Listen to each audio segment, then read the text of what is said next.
Stop.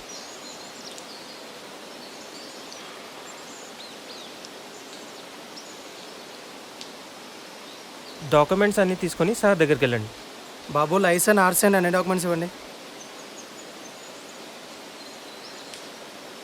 ఇదిగోండి sir, అన్ని documents ఉన్నాయి.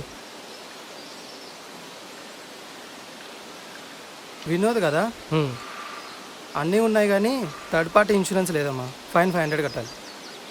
ఏంటి సార్ ఏదో ఒకటి చెప్పి ఫైన్ వేయడానికి ట్రై చేస్తారు? ఏంటి బాబు చూస్తే చదువుకునే వాళ్ళ ఉన్నావు, థర్డ్ పార్టీ ఇన్సూరెన్స్ ఏంటంటే కూడా తెలీదా? థర్డ్ పార్టీ ఇన్సూరెన్సా అంటే ఏంటి?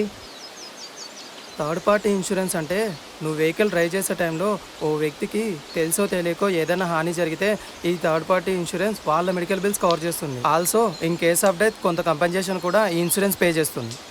ఓకే. మరి ఇంత వాల్యుబుల్ ఇన్ఫర్మేషన్ ఎవరెందుకు ప్రమోట్ చేయరు? దీన్ని థర్డ్ పార్టీ ఇన్సూరెన్స్ అన్నారు కదా, తప్పక ప్రోత్సహించాల్సిన ఇన్సూరెన్స్. భలే చెప్పావు. థర్డ్ పార్టీ ఇన్సూరెన్స్ అనేది అందరూ తీసుకోవాలి.